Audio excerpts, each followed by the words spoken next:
John Gurche is the Director of Visitor Engagement at the Rock and Roll Hall of Fame. We're really happy to have him with us here on CTV. Great to have you. Thanks for this today. Thanks for having me. Appreciate it. Let me ask you about the impact of Tom Petty solo and Tom Petty and the Heartbreakers. What do you think?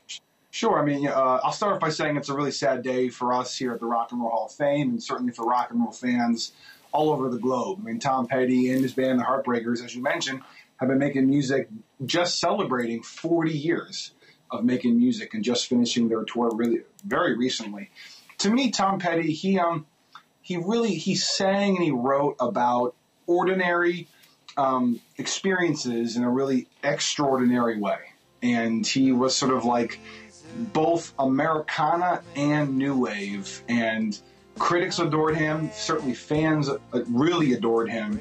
And the hits, I mean, you think about the songs, and this is like in the fabric of American rock and roll music. Breakdown, American Girl, Don't Do Me Like That, I Won't Back Down, which was really one of the more powerful songs, I think, out there in rock and roll music.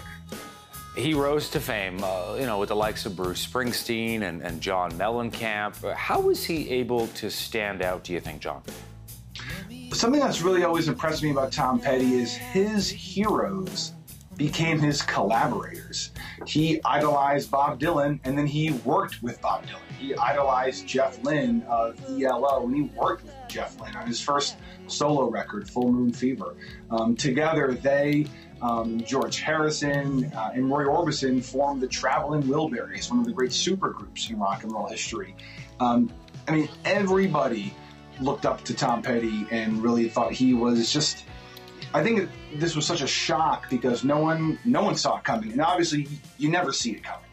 But he's still been making great music. I mean, just even the recent records, the solo records, the records with the Heartbreakers, and he loved that band. When he got inducted in 2002 as Tom Petty and the Heartbreakers, he especially said it felt right being there with the entire band. That band meant something. It was so important for him to be recognized as a unit together. It's staggering, John, when you think about, selling 80 million records. I mean, that kind of thing doesn't happen anymore. Yeah, and something that always I've always marveled about Tom Petty is he really stood by the anthem, I Won't Back Down, and he stood up to the record labels in the early 80s, in the early days of his career. He had to file bankruptcy at one point just on his own moral principles. The record label at one point wanted to raise his albums $1 back in the early 80s, and he said, no, I don't want to be the person who, causes this whole change for the fans, for the consumers. So he, and that's, I think, one of the reasons he was so revered by fans. They just felt like he shared their voice, and he was kind of an extension of their voice. John Gurche with the Rock and Roll Hall of Fame in Cleveland, Ohio, joining us. Great to have you on. Thanks so much for this, John. We appreciate it. Thank you all very much.